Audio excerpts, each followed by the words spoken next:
Thank you very much. Welcome everybody to this talk about how to be happy, how to bring happiness in your life. Sometimes that people think that what Ajahn Brahm teaches is all very interesting, but what's it got to do with Buddhism? But you should know that the central teachings of Buddhism were something he called the Four Noble Truths. The central teachings of the Four Noble Truths go like this. Well, the way I heard it when I first became a Buddhist, it was a noble truth of suffering, the cause of suffering, the end of suffering, and the way to end suffering. When I heard that, I was not impressed. I had enough suffering in life. I did not want to be reminded of suffering. But when I first met my first monk, when I was a student at Cambridge, I saw this monk, and he was happy.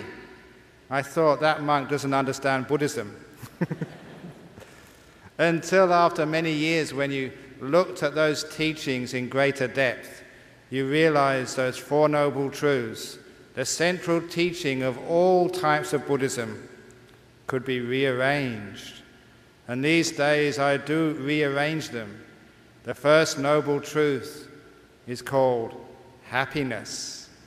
The second, the cause of happiness. The third, that sometimes we are unhappy.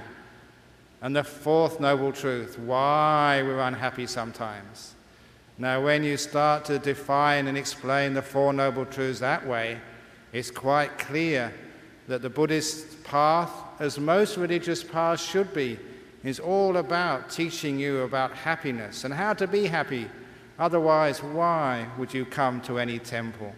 Why would you spend your Friday evening coming here if all I talked about was suffering and misery and pain? And so we're talking about happiness.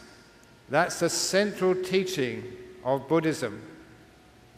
So much so that the Buddha also said, the ultimate happiness, for those of you who know this, in Buddhist language of Pali, he called Paramang Sukhang, is Nibbana, enlightenment. That is the highest happiness of us all, the ultimate happiness. So really the path which we practice in our spiritual life is a path of ever-increasing happiness. Happiness upon happiness upon happiness until you get to the ultimate happiness of Nibbana itself. I always wanted happiness. Sometimes people think, what happiness does a monk have? I'll tell you what happiness, this is my father told me this. He said, what happiness does a monk have? He said, none. He meant N-U-N. He was a naughty father. That's only a joke. But no, a monk has lots of happiness. Look at me. I haven't got any money. I have to work so many hours. At least I've got job security. And my retirement plan is out of this world. But I have happiness. And sometimes that's strange. They say, what on earth is a monk doing being happy? No sex, you can't watch movies, you can't go here and go there. I can't even decide what food I can eat in the morning. No one ever gives me a menu when they invite me to their house for the meal.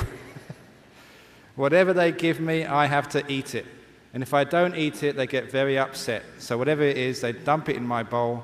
I told people in Australia, I tell you in Singapore, my stomach now does not belong to me. It belongs to you. You can put whatever you like in there. But I'm still happy. Now, why is a monk doing being happy when you haven't got anything which people say gives you happiness in the world? Strange thing that why monks are happy. Now, I'll tell a beginning story. As a monk, you learn happiness, not through theories, but actually through living life.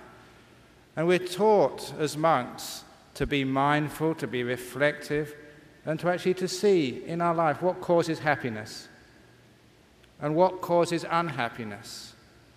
And one of the stories I'll share with you now was a story when I was a young monk. I don't know if I told this story. One of my troubles is I give so many talks.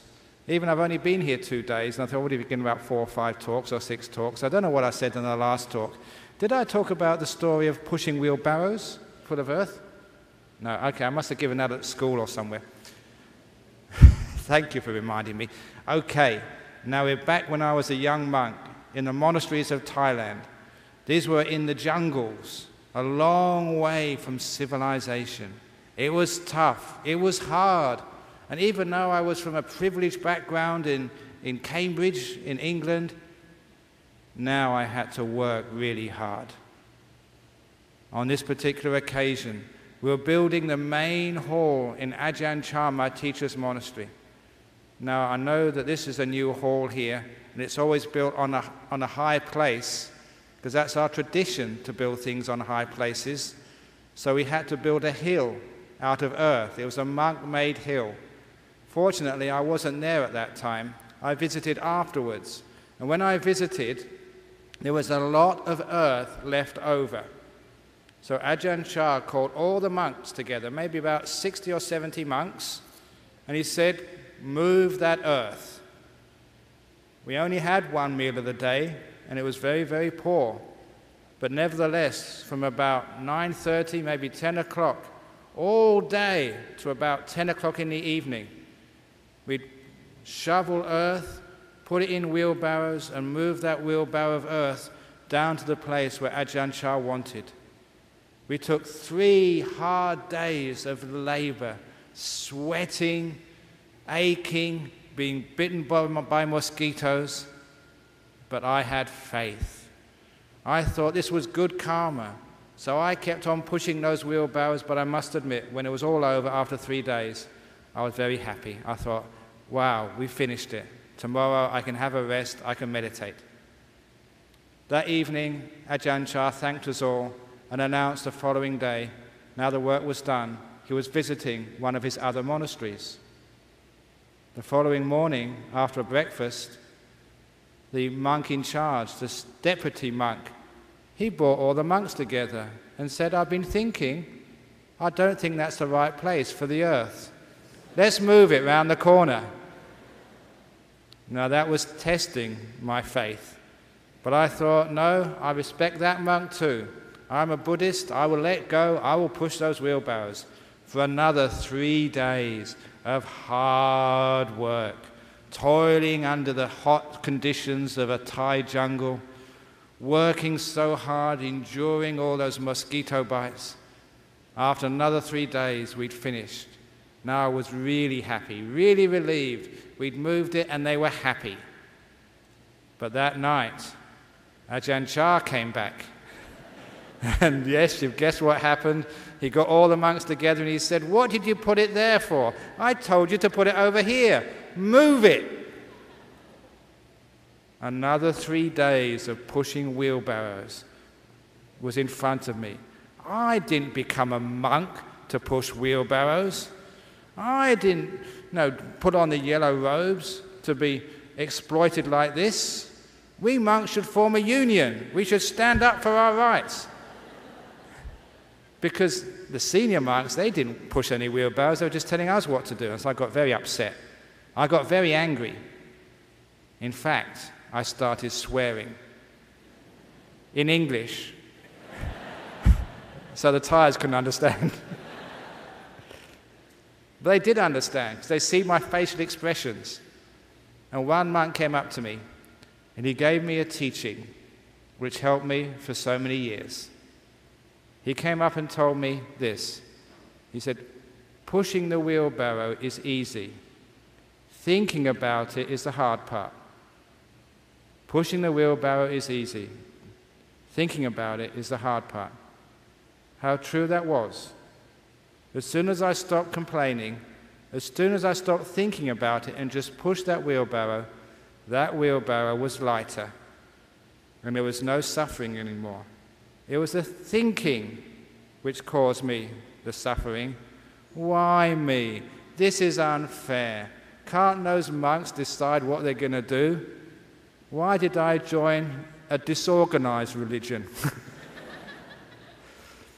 So, once I stopped complaining, it was easy to do. I pushed those wheelbarrows and it was no problem. I learned a lesson. What I learned, whatever you do in life, thinking about it is the hard part. Doing it is easy.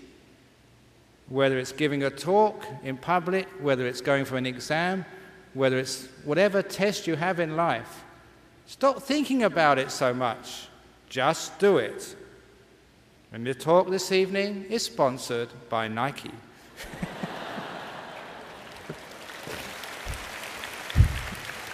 You can just do it. Now, how much in your life do you think too much? Thinking too much is a great cause of suffering.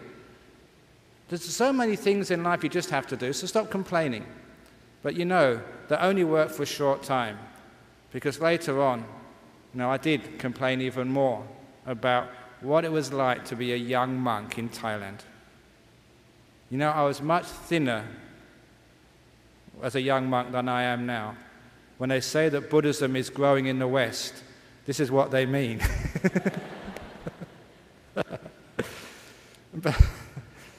But my trouble, the reason why I'm fat, it's not I eat too much, I don't worry enough.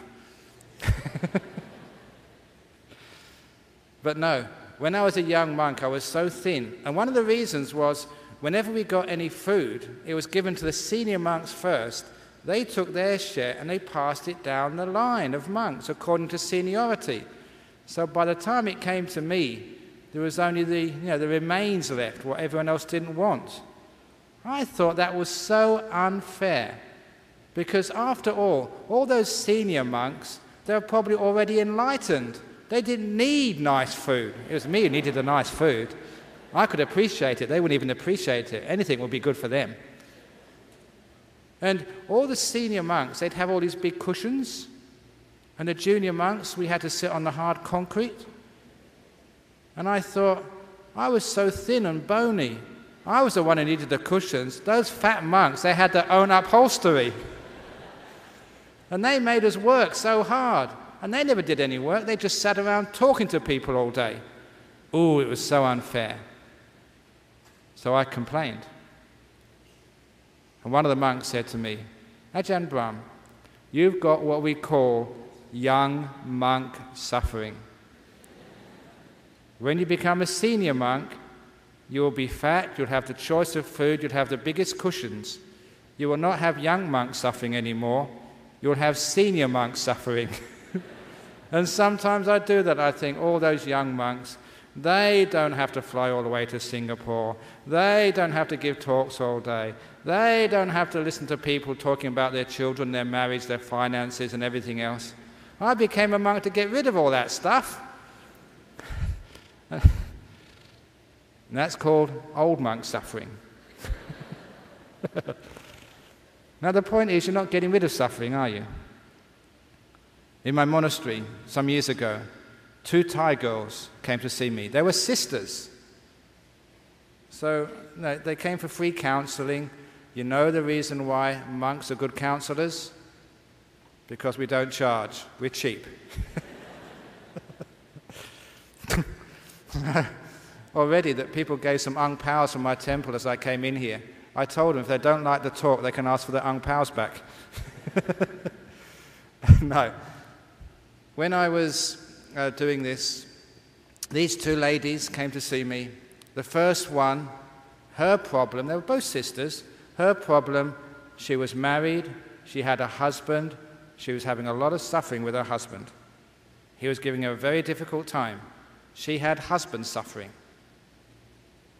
And when I sort of talked to her about being content, having more loving kindness, whatever it is, then I asked her sister, what's your problem? And she said, I'm single. I want a husband, I can't find one. I thought of a solution, but they wouldn't buy it. Well, someone had a husband they didn't want. Somebody didn't have one and they wanted one. It's obvious to me. But afterwards I told her, Madam, the one who's married, you've got married woman suffering. You've got single woman suffering. If you get rid of your husband, you won't have married woman suffering anymore. You'll have single woman suffering. And you, if you want a husband, you won't have single woman suffering anymore. You'll have married woman suffering. You don't get rid of the suffering, do you? Because that's what happens. People think, oh, when I meet my partner in life, when I meet the one who's made for me, then I'll be happy ever after. Get real. You know what the word marriage means? It actually comes from a Latin word meaning to gamble. It's true. Marriage means to gamble because it's a big gamble. So whatever. When a person gets married, they let go of, they've given up single person suffering, now they've got married person suffering. So all of you who are thinking, I want to get rid of this husband of mine, I want to get rid of this wife of mine, you're not going to get rid of suffering. You're going to just change one type of suffering for another type of suffering. Those of you who are working, you think, oh, I have to work so hard. Oh, I have to get up so early in the morning. Oh, it's just so tough at work.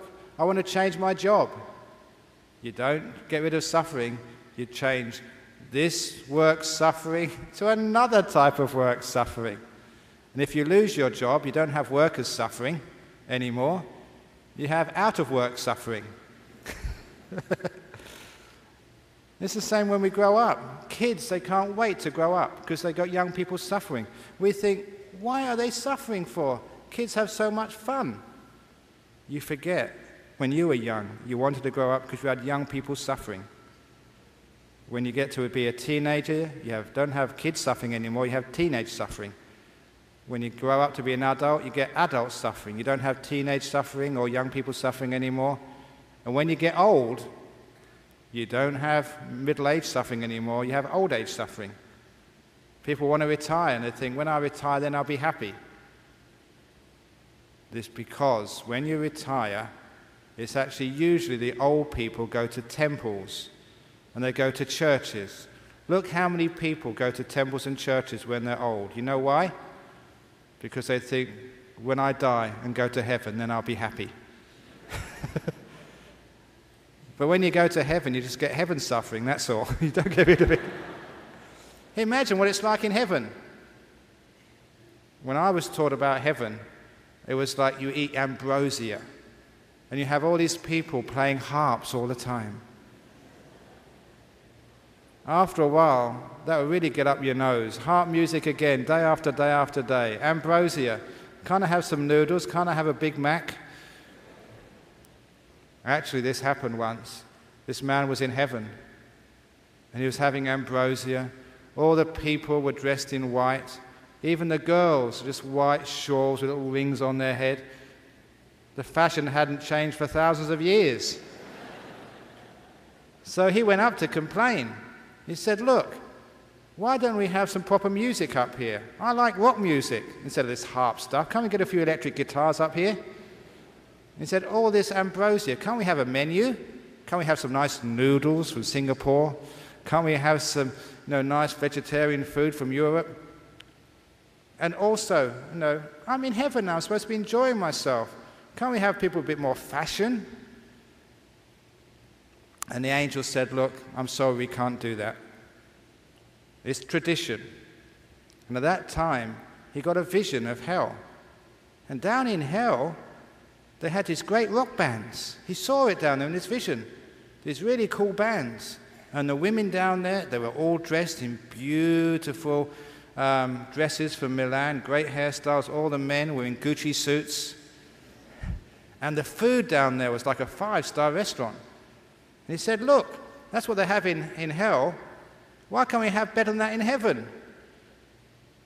And up in heaven, the angel said, it's tradition.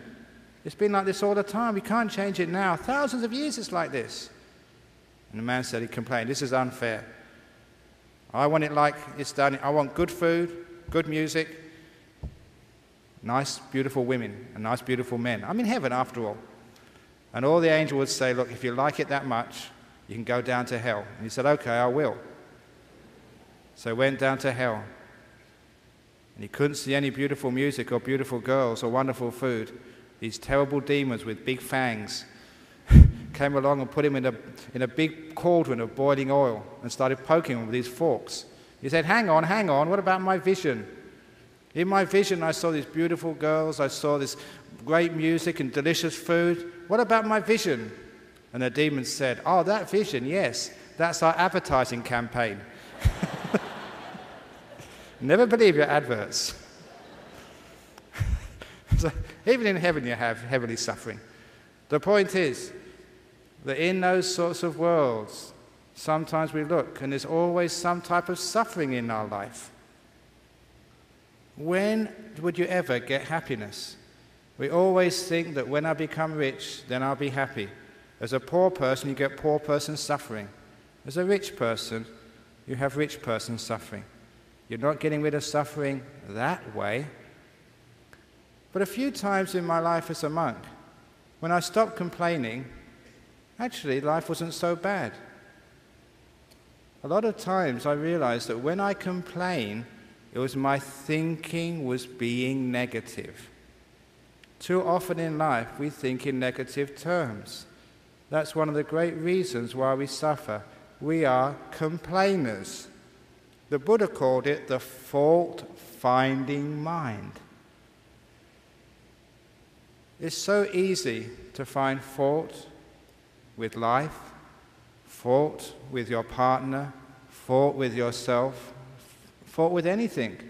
Even up in heaven you can find fault if you look hard enough.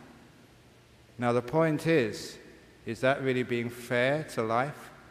Someone asked me a good question as I came in here.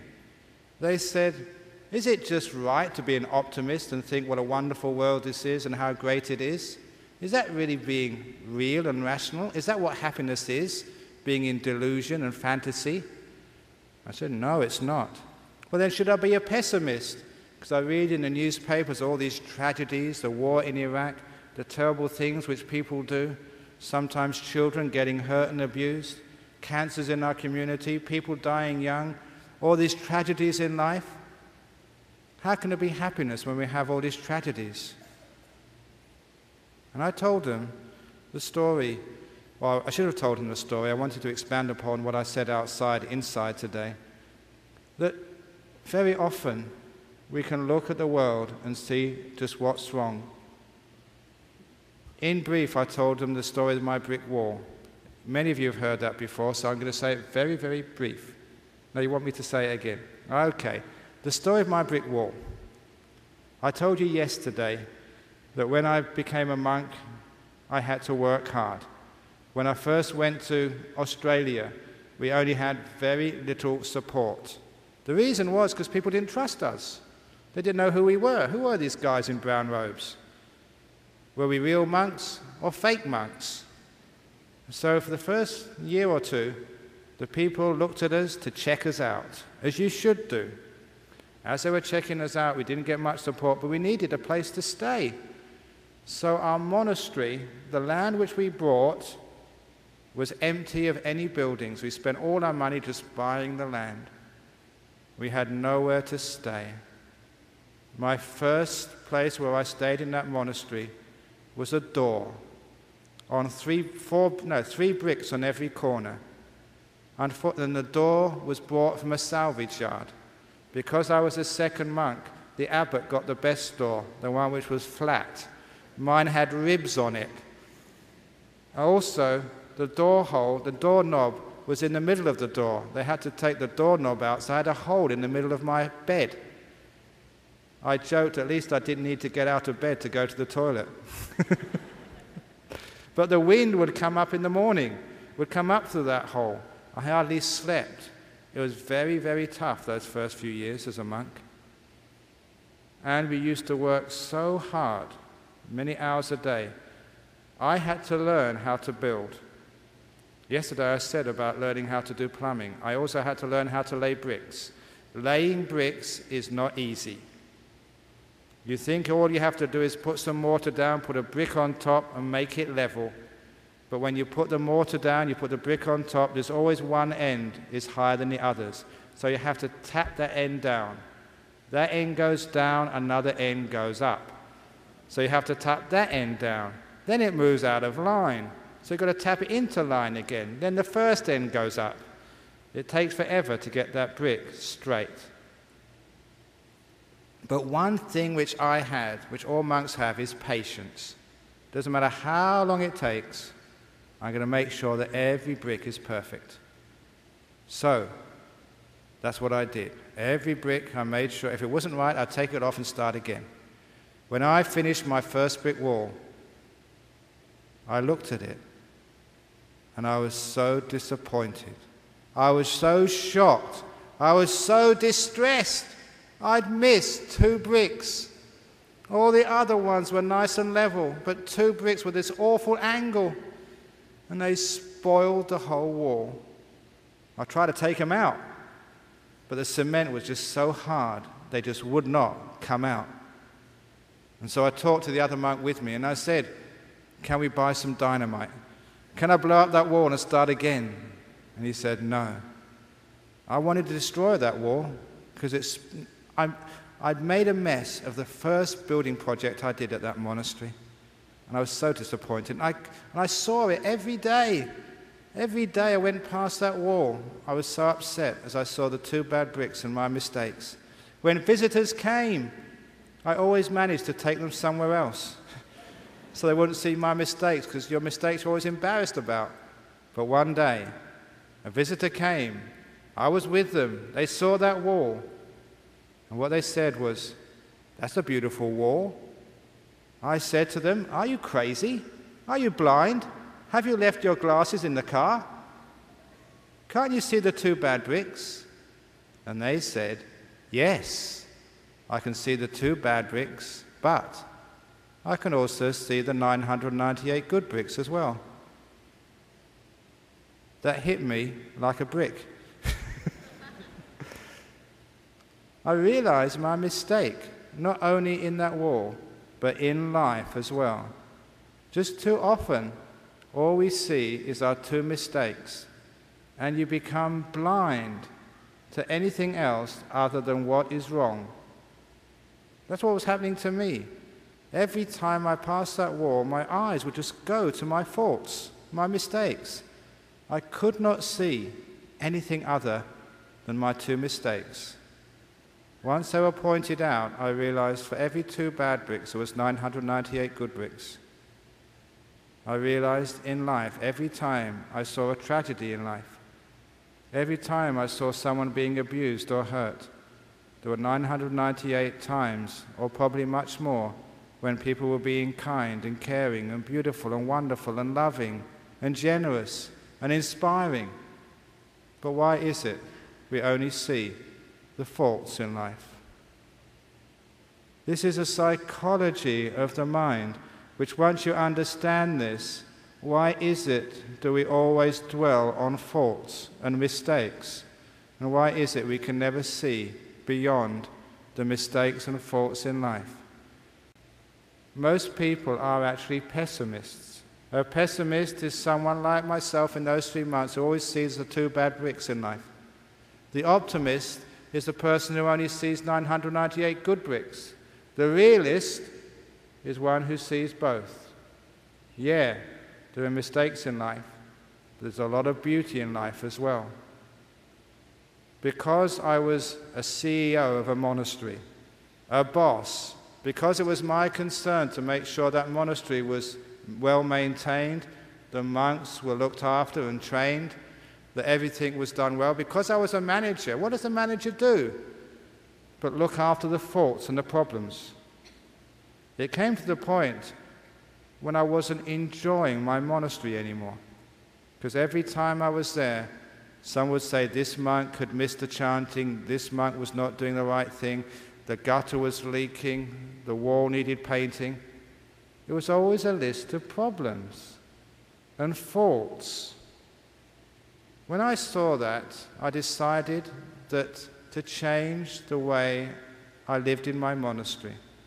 I decided that once a week on every Monday morning, I would deliberately go for a walk in my monastery, deliberately being blind to everything which was wrong and needed fixing and needed done, and deliberately looking for all the things which had been done in the monastery. I went out for looking for what was perfect in my monastery. Because you know, people would come to my monastery and say, oh, what a beautiful monastery that is. And I say, are you blind? Can't you see that path which needs sweeping? Can't you see that wall which needs painting? Can't you see that gutter which needs fixing? Can't you see that monk which needs fixing? Because that's all I would see as a manager. Now, I changed. What I did instead was at least once a week, I'd go around there deliberately looking for what was right in my monastery. Because I was too much of a pessimist. Managers are pessimists. They're fault finders. That's their job. That's what they're paid for. But I decided I wanted to look for what's beautiful in that monastery. Once I started looking for it, I could see it, and it was a beautiful monastery. I started to appreciate the place I was living in. Do you appreciate the place you live in? Do you go into your kitchen and look at all the dishes which have been washed? Or do you only see the dishes which haven't been washed? Isn't it wonderful to go back home and see all the dishes which have been washed, all the floors which are clean, and appreciate your home? Now that idea of appreciation, it's not just being an optimist, not being a pessimist, it's being a realist. You look at life and you find, my goodness, there's a lot of beauty in that life. There's a lot of beauty in my home. There's a lot of beauty in Singapore. How many times do I come here and ask people, how's the economy? Oh, not so good. Even when it was booming, oh, not so good. It's always not so good. When it's ever going to be good? When you appreciate it, that's when. So, appreciating things means to see what we already have. It's gratitude. It's a positive attitude. If you can do that, you find you can live with other people. You don't see what's wrong in your wife. How many of you, whenever you look at your partner, your wife, your husband, start to see what's wrong with her? She did this, she did that. And they come and tell me, she did this, she did that, she did something else. He was late at home. What about looking at all the good things he has done? What about looking at the good things she has done and telling him? How many times when you talk to your partner or you talk to your kids, do you tell them what they're doing right? And how many times do you tell them what they're doing wrong? Most of the times you speak to someone is to point out their faults. You take their goodness for granted. That's why you don't see it. That's why you don't have happiness in your relationship. Don't you want to be appreciated? Don't you want all your hard work to be acknowledged? All your sacrifice? All of your care and love? So why don't you tell your partner, thank you for being who you are. Thank you for all the hard work, all the sacrifice. You work so hard for me, for the family, for the house. You try that. It works. Not only does it make them become a much more soft partner and more willing to do more for you, it brings you happiness as well. Because happiness is actually sometimes seeing the full picture of life, which is not that bad. We're learning how to not to complain, learning not just to see the bad side, but to see the positive side of life. Sure, there's wars, but how many places are there no wars? Sure, there's cheats in life, but how many people aren't cheats? I was told this story some years ago. There was an argument in a classroom. The children in the class were getting so upset at each other, about to have a fight, that the teacher called order and told everybody to sit down and gave each one of them a piece of paper and ordered them to draw a vertical line down the middle of that piece of paper. And then the teacher told them, choose somebody someone you really hate, you dislike, you don't like at all, put their name on the top. On the left-hand column, list all the things you hate about them. They just had an argument, and it was very easy for each one, the boys and the girls, to put down the name of someone they didn't like and to fill that left-hand column with all of their faults. When they finished that left-hand column, the teacher said, right, now that person, list all the things which you like about them. That took a bit longer, but once they started, the kids could actually write what they liked about the enemy. Right, said the teacher, tear that piece of paper carefully down the middle. On the left-hand column, all of the things you don't like, screw that up, put it in the wastebasket. The right-hand column, what you like about that person, go over and give it to them.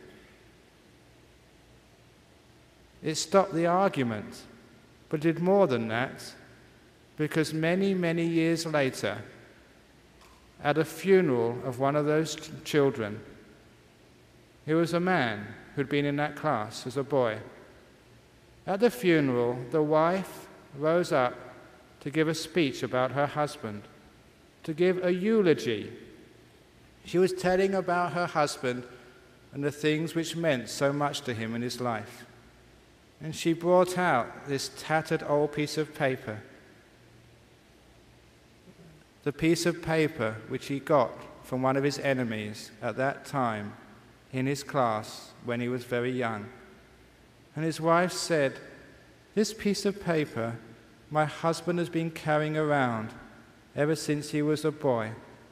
It was from one of his enemies who wrote down all the things he appreciated in him.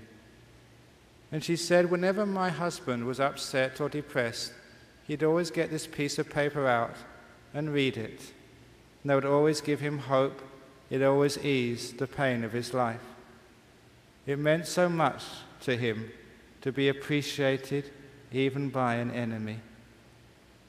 When she said that, there was about 3 or 4 people spontaneously stood up. They opened their wallets and their purses, and they also took out old pieces of paper. They too had kept those pieces of paper, which meant so much to them. They were also from the same class.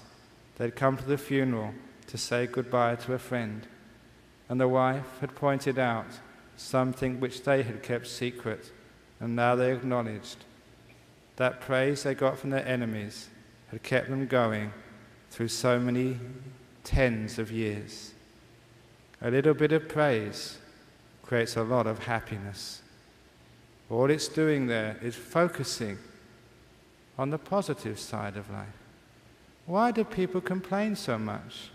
Surely can't we be more appreciative of the people in our life? Because once we become more appreciative of the people in our life, then we become more appreciative of ourselves. Do you like yourself? Or are you a complainer? Do you only see the 2 bad bricks in your life, the things which have gone wrong?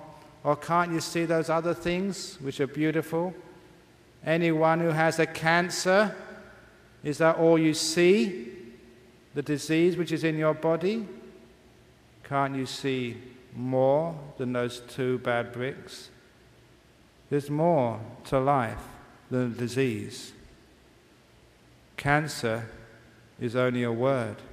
Life is a whole story. When you see more, then you can take these things much more in your stride. In fact, as I said to a person this morning, you can even enjoy your cancer. How can you do that? When I told that story of the brick wall many years ago, it was actually at a cancer group in Perth. One of the men came up to me afterwards and said, that's a very interesting story, Ajahn Brahm, about the 2 bad bricks. Please don't feel so upset, because in the professional building industry, all bricklayers make mistakes. And then he told me a secret. He said, in the building industry, when we make a mistake like that, we tell our clients It is a feature. And we charge them an extra $3,000 for it. It's the only building like this which has got this feature. All of the features, even in this building, probably started as mistakes. Now that's a beautiful ending to that story, because the mistakes in life, the cancers, do become the features of our life. When you see a sunset, if there was no clouds in the sky, it's never beautiful. If the sky was perfect, the sunset wouldn't be enjoyable. You need a few clouds, a bit of dust, some imperfection there to spread the light from the setting sun into beautiful streaks of orange and purple, glowing gold in the dying light. That's what makes it beautiful. A little bit of imperfection. Do you really want life to be perfect, with all the bits straight? I will tell you, there'll be no happiness in such a world. There'll be no beauty. There will be no reason for those wonderful qualities of the heart called compassion and love. What I've been saying so far is learning how to embrace the bad bricks of your life. Learning to see beyond the faults which create unhappiness in life. To see life in a greater fullness and appreciation. It's nothing different than love. What is love anyway? It's not liking somebody. Anyone can do that. What love is loving things which sometimes you don't like. How can you do that? How you do that is in the words of my father, who took me aside as a 16-year-old. He said to me, "Son, whatever you do in your life, the door of my house is always open to you." His house was a very, very small apartment. It was nothing much to open the door for anyone to. But what he meant was not his house. What he meant was to say, "Son, whatever you do in your life, the door of my heart will be open to you." That's called love, unconditional love. I was saying to that wall with all your two bad bricks, the door of my heart is open to all of you. What I was later to say, life with your cancers, with your deaths, with your wars, with your disappointments and your joys. Life, the door of my heart is open to all of you. I was opening my heart to life in its fullness. Not just that part of life you like, but to all of life. I was appreciating the harshness of life as its features. What really makes life beautiful. Sometimes people can't understand that, but it's true. I said yesterday the simile of dog poo. Sometimes we think the tragedies of life. My wife dies, my child gets run over by a lorry, I lose my job. There are tragedies in life, real things which hurt. But whenever you get a tragedy in life, it's called fertilizer. It's like cow poo, or even worse than dog poo, elephant poo. Have you ever seen how much an elephant lets out of its backside? Imagine you're standing underneath it. That's what life is like sometimes, getting dumped on by an elephant. That's sticky, that's smelly, and that's very, very offensive. It's like getting cancer, like losing your job. It's like someone leaving you who you love. All those other tragedies in life. That's being dumped on by a big elephant. But what do you do with elephant poo? You take it to your garden, you dig it in. If you complain about it and you're stuck with the dog poo, oh, why did the elephant dump on me? Why did it do it to me? If you just stay with it, you're going to stink. When you carry around dung, when you carry around elephant poo, you find you lose a lot of friends. And that's when people get negative about life. That's not the way to deal with the problems of life. Instead, we dig it in to our garden. Whatever happens to you in your life is fertilizer for your compassion. It is fertilizer for your wisdom. You dig it in to your life. When you dig in the fertilizer of unhappy situations, painful experiences, great disappointments in life, all of that is fertilizer for you. If you know how to use it, you find in a few years, could be months, could be many years, you've dug in all of that dung, all of that smelly, offensive elephant poo. And in the place of the poo, you've got this beautiful garden. Your flowers are more fragrant, more full than the ones next door. And it's not just for your enjoyment and benefit, because the scent of the flowers goes all along the street, shared and enjoyed even by passers-by. If you have fruit trees in your garden, the fruit from your tree is so much more abundant and sweet than anything you can buy in the shops. As I said yesterday, the sweetness all comes from the poo. And you share all of that fruit with others. In that simile, the flowers stand for your compassion. The fruit stands for your wisdom. The more poo you have in life, the more compassion and wisdom you have. So when you really understand about life, hooray, whoopee, more poo for my wisdom. More dung for my compassion. Give me more, more. You can do that. And why not?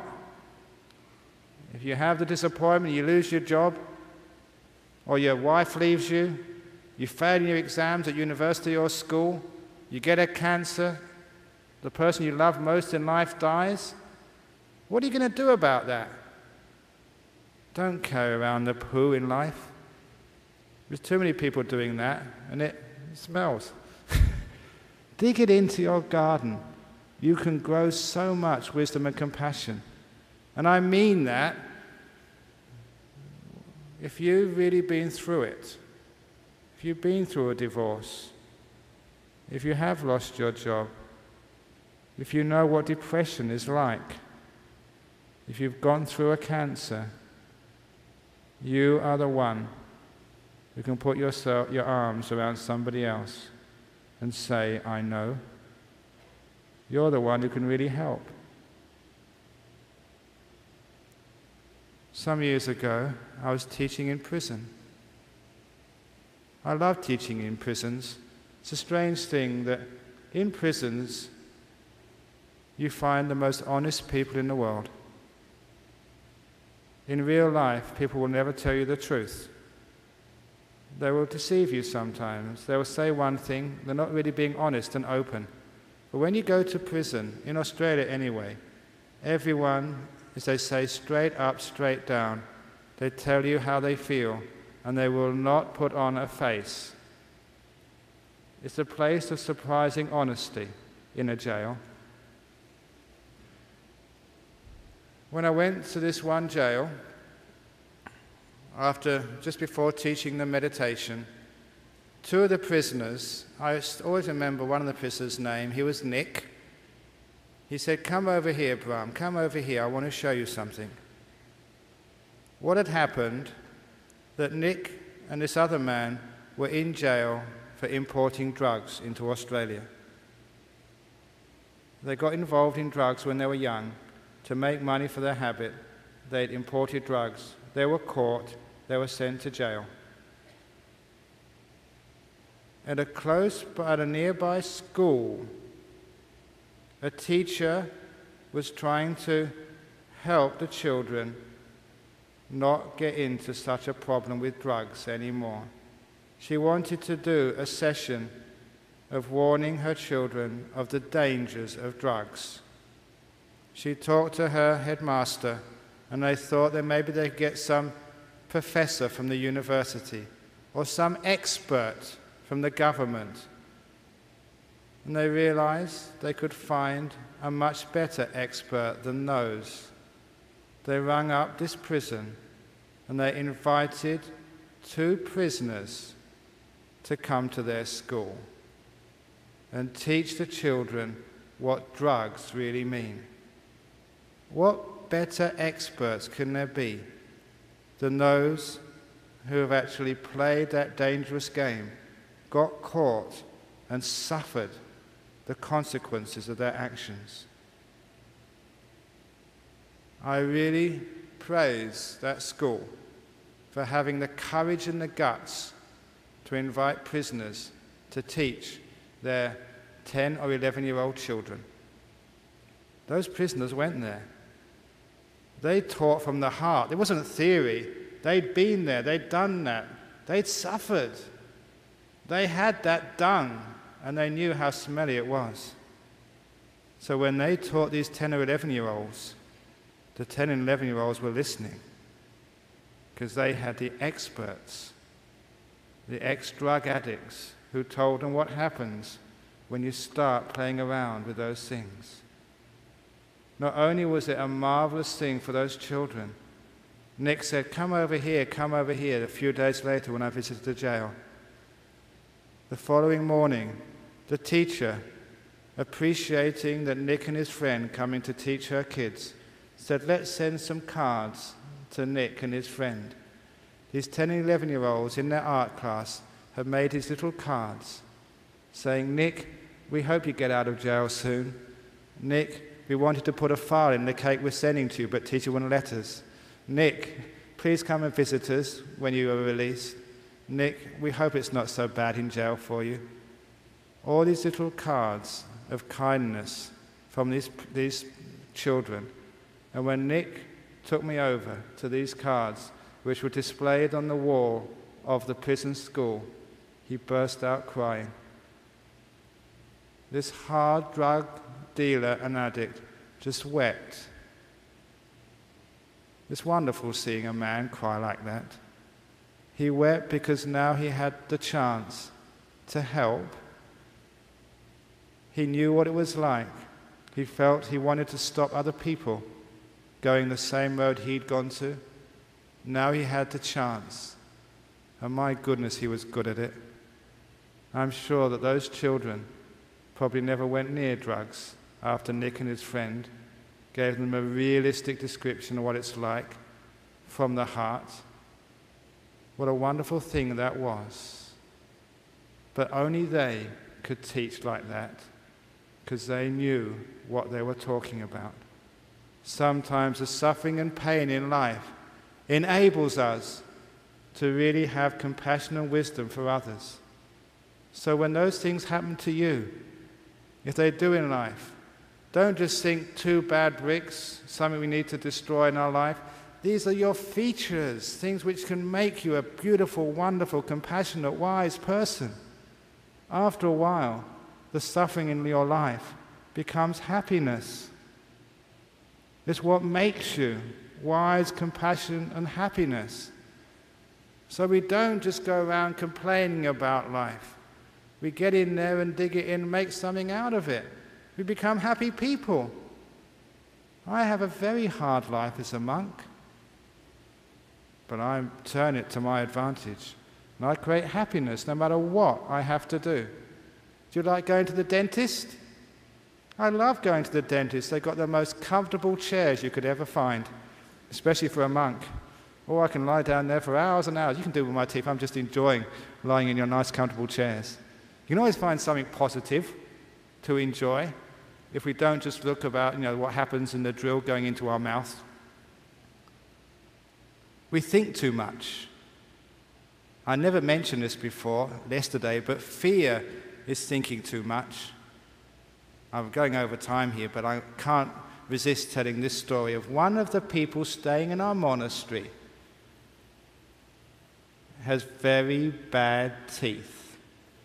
Our monastery being about 60 kilometers from the center of Perth, he didn't like going to the dentist. It was just too much trouble.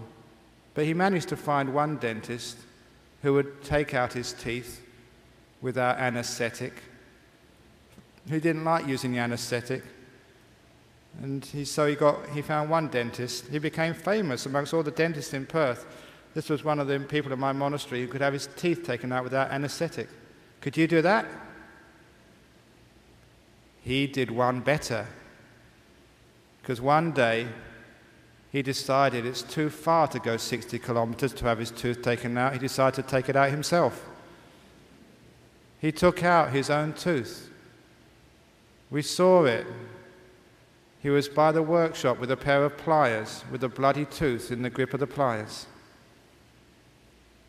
I asked him, how do you do that? When I ask these questions, I know the answers, because I know my mind. I know fear. I know pain. What he said was this. He said, when I decided to take out my tooth by myself without anesthetic, without going to the dentist, that didn't hurt. The plan didn't hurt. When I walked to the workshop, that didn't hurt either. Even when I chose the pliers, that wasn't painful. When I put the pliers on my tooth, that didn't hurt either. When I wiggled it, that hurt for about 2 seconds, that's all. And then the tooth was out. After it out, it hardly hurt at all. It was only 2 or 3 seconds of pain. What's the big deal? Now, if that was you, even before you picked up the pliers, it would hurt like hell. You can see how thought makes it hurt. This is going to hurt, this is going to hurt, and it's already started hurting. Thinking is what creates most unhappiness in the world. So at least actually see if you can have wise thinking. Instead of just looking at the 2 bad bricks, look at the other bricks as well. Instead of thinking this is going to hurt, this is going to hurt, this is going to hurt, live more in the present moment. Hasn't hurt yet, so who knows? Leave it alone. Don't predict the future. Leave it alone. Instead of thinking, I don't want to do this, I don't want to do this. Doing it is easy. Thinking about it is hard. Just do it in life. And whatever happens to you in life, you can always make use of it. It's always fertilizer for your wisdom, for your compassion. This is being realistic. It's making use of life. It's embracing life. It's loving life. It's saying, life, the door of my heart's open to you. It's not life is the problem. It's the way we look at it is the problem.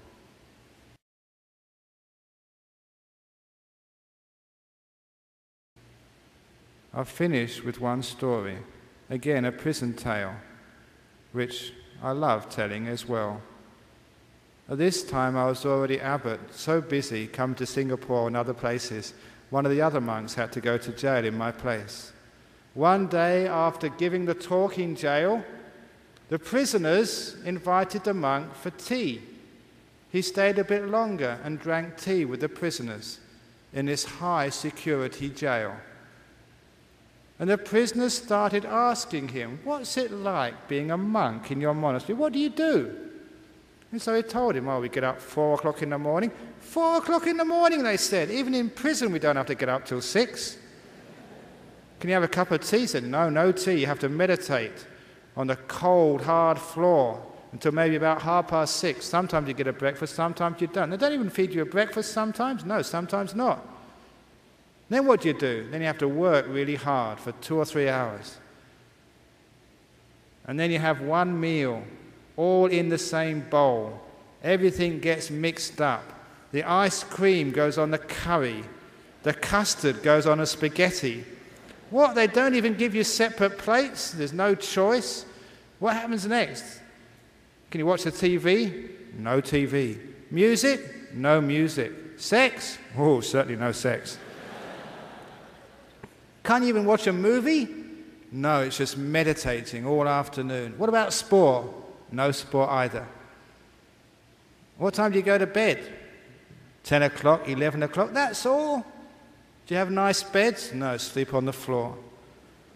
They were disgusted. They were amazed. They were just so upset that their friend, who came all this way to teach them meditation, had to live in such squalor and hardship that one of them said, forgetting where they are, "That's terrible in your monastery. Why don't you come in here and stay with us?" They invited the monk to stay in prison because prison was more comfortable than my monastery, and it is. That's why I'm never afraid of going to jail. I get more to eat in jail. I'll probably get a choice as well. I can watch the TV in jail. So why is it in my monastery in Perth there's a waiting list of people trying to get in? Why? Why is it in jail? People are trying to get out.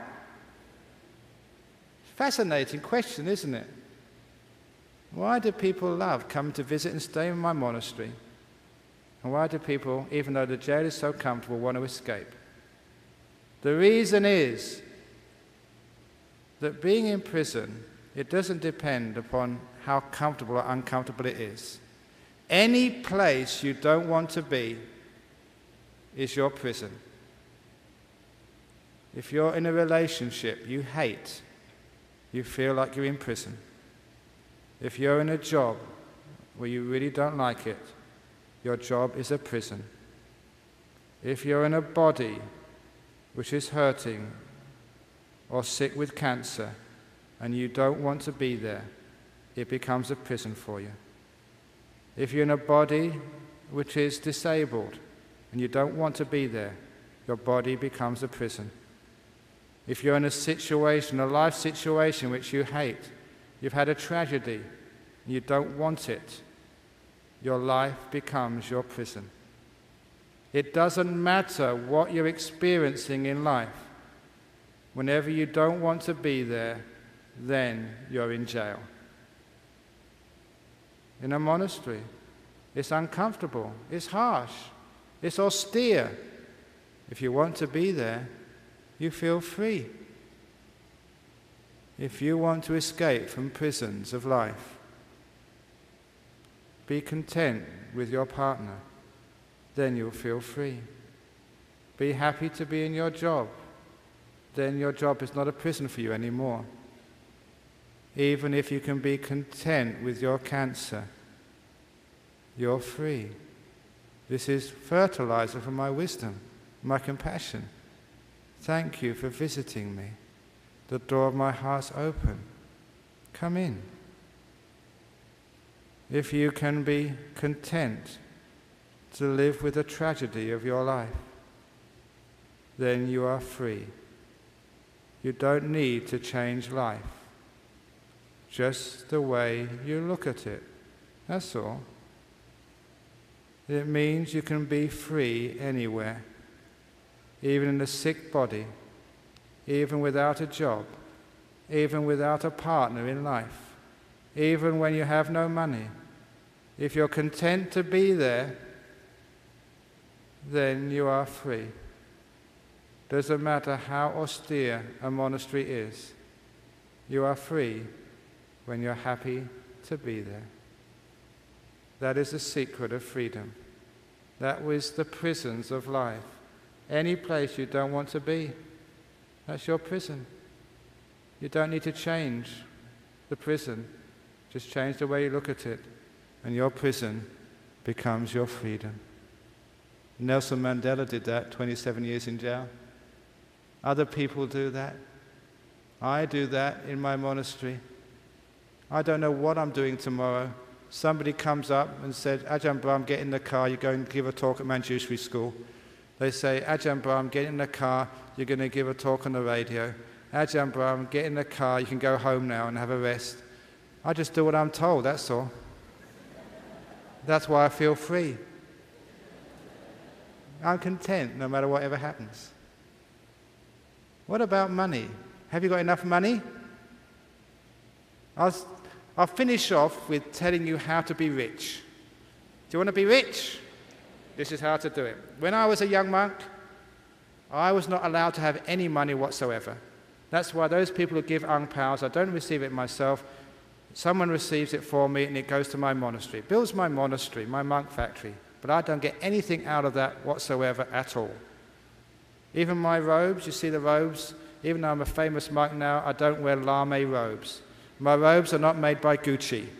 My robes are just the same robes any other monk wears.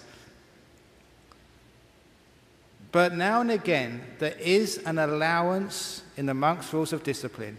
If I've really helped somebody, and they said, Ajahn Brahm, I want to give you something for you, not your monastery, something personal. You've really, really helped me. Can I give you something?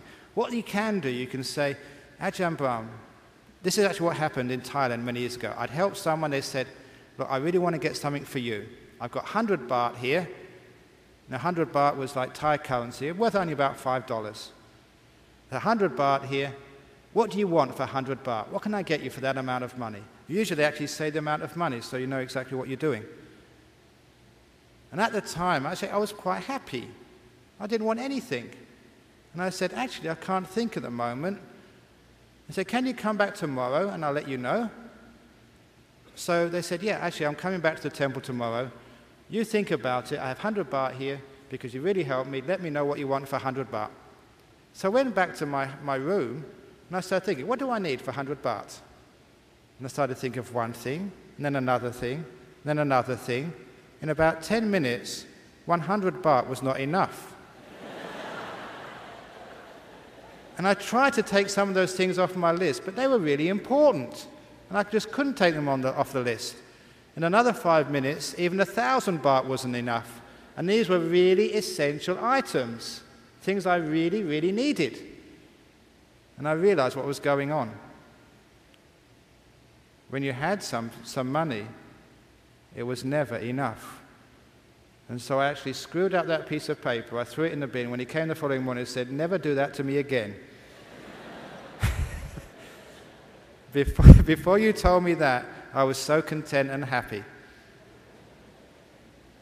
Now you made me get desire up.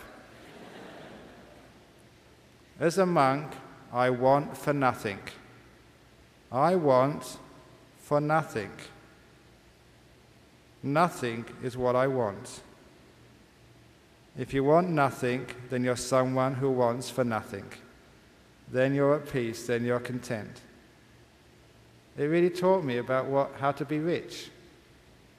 Whether it's 100 baht, or 1,000 baht, or 1,000,000 baht, or $1 billion US. Do you think that will make you happy? Someone will put their hand up and say, I'll give it a try. It doesn't make you happy. If you have 1 billion, you want 2 billion. Look at Mr. Gates. He still has to work hard every day. Poor fellow, he can't take a holiday. Whatever amount of money you have, it's never enough. When you have contentment, whatever you have is more than enough. Haven't you got enough already? If you haven't got enough, again, you're in prison. Because you're not happy to be here. If you think, today I've got enough, I've got a wonderful partner, I've got wonderful children, I've got a wonderful country of Singapore, even I've got a wonderful cancer who's teaching me the Dhamma. What a wonderful thing this is. I've got wonderful experiences. My wife has died, but it was so wonderful knowing her for all those years. What a wonderful thing life is. Then you're content. Then you're free. Then you know happiness. Because the Buddha said, happiness is the end of craving. And I've just taught you what the end of craving was. Thank you.